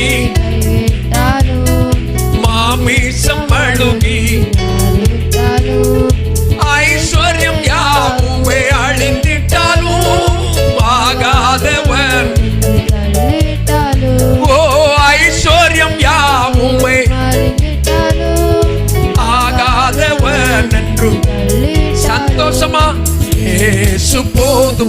போதுமே இயேசு போதுமே போதுமே எந்த நாளிலுமே எண்ணி நிலையிலுமே எந்த நாளினிலே இயேசு போதும். ஒரு முறை கூட எனக்காய் ஜீவன் தவறே என்னோடு இருக்க எழுந்தவரே எனக்காய் ஜீவன் தவறே என்னோடு இருக்க எழுந்தவரே என்னை என்றும் வழி நடத்துவாரே என்னை சந்திக்க வந்திடுவாரே என்னை வழி நடத்துவாரே என்னை சந்திக்க வந்திடுவாரே இயேசு போதுமே போதுமே இயேசு போதுமே போதுமே எந்த நாளிலுமே என் நீலை நிலையிலுமே எந்த நாளினிலே இயேசு போதுமே. அல்லேலூயா. இயேசு ஜெபித்த ஜெபம் முதலாவதாக அவர்களை காத்துக்கொள்ளும், இரண்டாவதாக அவர்களை சந்தோஷப்படுத்தும், மூன்றாவதாக அவர்கள் உலகத்தார் அல்லாமல் வாழ வேணும், உலகத்திலே அவர்கள் உமக்கு சாட்சியாய் ஜீவிக்க வேண்டும். நாலாவதாக எதனால் வேத வசனம் சொல்லுகிறது? 17வது வசனம், யோவான் 17:17. உம்முடைய சத்தியத்தினாலே அவர்களை பரிசுத்தமாக்கும், உம்முடைய வசனமே சத்தியம். இயேசுவின் ஜெபத்துல நான்காவதாக ஒரு ஜெபம், உம்முடைய அவர்களை பரிசுத்தமாக்கும். அல்லேலூயா. அவர்களை என்ன செய்யும்? எல்லாரும் சேர்ந்து சொல்லுங்க பார்க்கலாம். என்ன செய்யும்? பரிசுத்தமாக்கும். பரிசுத்தமாக்கும். அதை சொல்லும்போது சொல்றாரு, பரிசுத்தமாக்குறது எப்படி? சத்தியத்தினாலே. அல்லேலூயா. எதனால பரிசுத்தமாகணும்? சொல்லுங்க பார்க்கலாம். எதனால பரிசுத்தமாகணும்? அதுக்கு கீழே சொல்லிருக்காரு பாருங்க, வசனமே சத்தியம். எது சத்தியம்? கிறிஸ்டியன்ஸ் இன்னைக்கு நல்ல வேலை செய்வாங்க பார்த்துக்காங்க, ஆனா பைபிள் படிக்க அவர்களுக்கு நேரம் இல்லை. ஹலோ, எதுக்கு நேரம் இல்லை? எதுக்கு நேரம் இல்லை? பைபிள் படிக்க நேரம் இல்லை. நிறைய பேர் என்கிட்ட சொல்லுகிற பழக்கம், நாங்க தொடுக வேலையெல்லாம் ஆசீர்வாதமே இல்லை சார், எதை தொட்டாலும் நஷ்டமா இருக்கு, எதை தொட்டாலும் முன்னேற்றம் இல்லை. பார்த்துக்காங்க, புது கன்ஸ்ட்ரக்ஷன் ஆரம்பிச்சேன் நன்மை இல்லை, புது வேலை ஒன்று ஆரம்பிச்சேன் ஆசீர்வாதம் இல்லை, புதிய காரியம் ஒன்று செய்த ஆசீர்வாதம் இல்லை, எல்லாத்திலையும் நஷ்டம், எல்லாத்திலையும் நஷ்டம். நான் இன்றைக்கு உங்களுக்கு சொல்லுகிறேன், சங்கீதம் 1:3 சொல்லுகிறது, அவருடைய வசனத்துல, வேத வசனம் சொல்லுகிறது, அவருடைய வசனத்தின்படி செய்கிறவனுக்கு அவன் செய்வதெல்லாம் வாய்க்கும். அல்லேலூயா. வாசிங்க பார்க்கலாம் அந்த 3வது வசனம். கர்த்தருடைய வேதத்தில் பிரியமாயிருந்து இரவும் பகலும் அவருடைய வேதத்தில் தியானமாயிருக்கிற மனுஷன் பாக்கியவான். அவன் நீர்க்கால்களின் ஓரமாய் நடப்பட்டு தன் காலத்தில் தன் கனியை தந்து இலையுதிராதிருக்கிற மரத்தை போல் இருப்பான். அவன் செய்வதெல்லாம் வாய்க்கும். சொல்லுங்க பகல், அவன் செய்வதெல்லாம். எல்லாரும் சேர்ந்து சொல்லுங்க, அவன் செய்வதெல்லாம். இப்ப சொல்லுங்க, நான் பைபிளை வாசிச்சா நான் செய்கிறதெல்லாம் வாய்க்கும். இப்ப சொல்ல மாட்டீங்களே, சவுண்ட் குறையுதுல்ல? அல்லேலூயா. நீங்க எந்த ஆன்லைன்ல யார் எங்க இருந்தாலும் சரி, உங்க வீட்டில் ஒரு பைபிள் இருக்கட்டும், உங்க வீட்டில் ஒரு பைபிள் இருக்கட்டும். விலை கொடுத்து ஒரு பைபிள் உங்க வீட்டில் வாங்குங்க, விலை கொடுத்து வாங்குங்க. அந்த பைபிளை அனுதினமும் வாசிங்க, அந்த பைபிளை வாசிங்க. வேத வசனம் உங்களை பரிசுத்தமாக்கும், வேத வசனம் உங்களை பரிசுத்தமாக்கும். இந்த இரவு வேதத்தை வாசித்து பாருங்கள், வேதத்தை தியானித்து பாருங்கள், அது நம்மை பரிசுத்தமாக்குகிறது. 15 வயதில் இந்த வேத வசனத்தை தூக்கினேன், வாசிக்க ஆரம்பித்தேன். இந்த வசனம் என்னை இன்றைக்கு வரைக்கும் பரிசுத்தமாய் நடத்தி இருக்கிறது. அல்லேலூயா. பைபிள் வாசிக்காம ஆசீர்வதிக்கப்படலாம்னு நினைக்கிறது, ஆமா, ரொம்ப சாபமானது. பைபிள் வாசிக்கணும். தினமும் பைபிள் வாசிங்க, தினமும் பைபிள் வாசிங்க. இந்த 40 நாள் தியான நேரத்தில் இந்த 10 நாள் ஆயிடுச்சு, இன்னையிலேருந்து நீங்கள் தீர்மானம் பண்ணுங்க, ஒரு 50 அதிகாரம் வச்சு வாசிச்சிருங்க. தொடர்ந்து 50 அதிகாரம் வாசிங்க. நல்ல ஃப்ளூயண்டா வாசிக்கிறவங்களுக்கு 50 அதிகாரம் வாசிக்க அரை மணி நேரம் ஆகும். செலவு பண்ணுங்க ஆண்டவரிடத்தில் அரை மணி நேரம் ஆண்டவர்கிட்ட செலவு பண்ணுங்க. இந்த 10 இன்னும் இருக்கிற இந்த 30 நாளையில வேதத்தை வாசித்து பாருங்கள். ஒரு முறை வாசியுங்கள். வேதத்தை புரிய வேண்டும் என்று அல்ல, வாசித்து விடுங்கள். சங்கீதம் 19 சொல்லுகிறது, கர்த்தருடைய வேதம் குறைவற்றது, ஆத்மாவை உயிர்ப்பிக்கிறது. வேதமே சத்தியம். அல்லேலூயா. கண்ட கதையை படிக்கிறதற்கு, கண்ட புஸ்தகங்களை படிக்கிறதற்கு வேதத்தை வாசிங்க, வேதத்தை வாசிங்க. எங்கள் வீட்டில் இப்போல்லாம் ரொம்ப ரொம்ப எங்கள் வீட்டில் எப்போவுமே அந்த ஆன்லைனில் அப்படி ஓடிக்கிட்டே இருக்கும் பார்த்துக்காங்க, பைபிளை வாசிக்கிறது ஓடிக்கிட்டே இருக்கும். எங்கள் வீட்டு அம்மா கிச்சனில் வேலை செய்கிற பொழுதெல்லாம் பைபிள் தான் வச்சுருப்பாங்க. அது அங்கே வாசிக்கிட்டே இருக்கும், வாசிக்கிட்டே இருக்கும். ஆசையாக இருக்கும் வாசிக்கிறத கேட்கறதற்கு. சில நேரம் அந்த சமையல் அறைக்கு போயிட்டோம்னா, வீட்டில் சும்மா இருக்கிற நேரம் அப்படி அவங்க சமையல் பண்ணும்போது கூட போகும் பார்த்தீங்களா, அந்த அறையில் போனால் வசனம் ஒலித்து கொண்டே இருக்கும், ஒலித்து கொண்டே இருக்கும். வேதமே சத்தியம், வேதமே சத்தியம். பைபிள் கொண்டு வந்தவங்க எல்லாம் நல்ல கையை பைபிளை இப்படி தூக்கி ஒரு அல்லேலூயா சொல்லுங்க பார்க்கலாம். அப்படி தூக்கி வச்சுக்காங்க பார்க்கலாம். பைபிள் கொண்டு வராதவங்க கொஞ்சம் அப்படி உங்களை பார்த்து வெக்கப்பட்டு அப்படி கொஞ்சம் கொஞ்சம் கொஞ்சம் பைபிள் கையில் வச்சுருக்கணும். அல்லேலூயா. சர்ச்சுக்கு பைபிள் கொண்டு போகணுன்னே. சர்ச்சுக்கு என்ன கொண்டு போகணும்? பக்கத்தில் உள்ளவங்கள்ட்ட சொல்லுங்கள், சர்ச்சுக்கு என்ன கொண்டு போகணும்? ஆமாம், பிறக்கிறதுக்கு முன்னாடி உள்ள தாத்தா பைபிளோட போகக்கூடாது, நல்ல விலை கொடுத்து பைபிள் வாங்கணும். எப்படி வாங்கணும்? நல்ல விலை கொடுத்து பைபிள் வாங்கணும். சிலர் கல்யாணத்துக்கெல்லாம் அப்படி வருவாங்க பாருங்க. கல்யாணம் நடத்த நான் திக்குறிச்சிக்கு வந்திருக்கிறோம்ல, அப்படி கல்யாணம் நடத்த வரும்போது பார்த்துருக்காங்க, போட்டிருக்க செருப்பு 4000 ரூபா. பைபிள் வாசி. பைபிள் என்னது? வாசி. இந்த பைபிள் யாதுமா எங்கள் பாஸ்டர் வாங்கி தந்தார். பாஸ்டர் வாசி பைபிள் எல்லாம் என்ன செய்யக்கூடாது? கொடுக்கக்கூடாது. பைபிள் விலை கொடுத்து என்ன செய்யணும்? வாங்கணும். கல்யாணத்துக்கு கொடுத்துருக்க அந்த சாரியை விட விலை கூடின பைபிள் வாங்கணும்னா, தம்பி கல்யாணம் ஆகாத தங்கச்சி, தம்பி கல்யாணத்துக்கு அப்படி கிராண்ட் பைபிள் என்ன செய்யணும்? வாங்கணும். கழுத்தில் காற்றுல ஒன்றும் போடாட்டாலும் கையில் தங்கம் மின்னுகிறது மாதிரி ஒரு பைபிள் இருக்கணும் கையில். அல்லேலூயா. இப்போ அல்லேலூயா ரொம்ப குறையுதுல்ல? அல்லேலூயா. பைபிள் கையில் இருந்தால் போதாது, பைபிள் வாசிக்கணும். பைபிள் என்ன செய்யணும்? வாலிபன் தன் வழியை எதனால் சுத்தம் பண்ணுவான்? அவருடைய வசனத்தின்படி காத்துக்கொள்கிறதுனால தான். சங்கீதம் 119 அவருடைய வசனத்தின்படி காத்துக்கொள்கிறதுனால தான். வசனம் வாசிச்சு பாருங்க, இடறவே மாட்டீங்க, இடறவே மாட்டீங்க. நான் வாலிபனானேன், சிறு பிள்ளையா இருந்தேன், வாலிபனானே. இப்போ கொஞ்சம் தாத்தா ஆயிட்டோம்ல, கொஞ்சம் தலையெல்லாம் நரைச்சிருக்குல்ல, தாத்தா ஆயிட்டோம்ல. இப்பவும் சொல்லுவேன், பைபிள் தூக்கி பைபிளை வாசிச்சு வேதத்தை வாசிச்சு உண்மையா நடந்தவங்க அப்பத்துக்கு இறந்து திரிந்ததை பார்த்ததே இல்லை. அல்லேலூயா. சந்தோஷமா ஒரு அல்லேலூயா சொல்லுங்க. ஒரு பேண்ட் சட்டையோட இந்த பைபிளை தூக்கி 17 வயதில் ஆண்டவருக்காக வந்தேன் என்று என்னை இம்மட்டும் ஆசீர்வதித்திருக்கிறார், இம்மட்டும் உயர்த்தி இருக்கிறார். அவருடைய வசனம் நம் செய்கிறதெல்லாம் வாய்க்கும். வேலை செய்கிறீங்களா? வேலைக்கு போகிறதுக்கு முன்னாடி பைபிளை படிங்க. படிக்கிறீங்களா? நீங்கள் படிக்கிறதற்கு முன்னாடி புஸ்தகத்தை திறக்கிறதுக்கு முன்னாடி பைபிளை வாசிங்க. படிக்கிறதற்கு பைபிளை வாசிங்க. உங்களுக்கு வாய்ப்பு இருந்தால் பக்கத்தில் உள்ள சர்ச்சுக்கு உங்கள் பிள்ளைங்களை சண்டே கிளாஸுக்கு அனுப்பிவிடுங்க. அந்த பிள்ளைங்க வேத வசனத்தை கற்றுக்கொள்ளட்டும், வேத வசனத்தை வாசிக்கட்டும், வேத வசனத்தின்படி வாழ அவர்களுக்கு சொல்லிக் கொடுங்க. கர்த்தருடைய வேதத்தின்படி வாழுகிற சங்கீதம் 119:1 உம்முடைய வேதத்தின்படி நடக்கிற உத்தம மார்க்கத்தார் பேர் பெற்றவர்கள், பாக்கியவான்கள், பிளஸட் மேன் அவர்கள், ஆசீர்வதிக்கப்பட்ட மனிதன். ஆதலால் வேத வசனத்தை வாசியுங்கள். இயேசு ஜெபம் பண்ணுகிறார், உம்முடைய வசனத்தினாலே அவர்களை பரிசுத்தமாக்கும். அல்லேலூயா.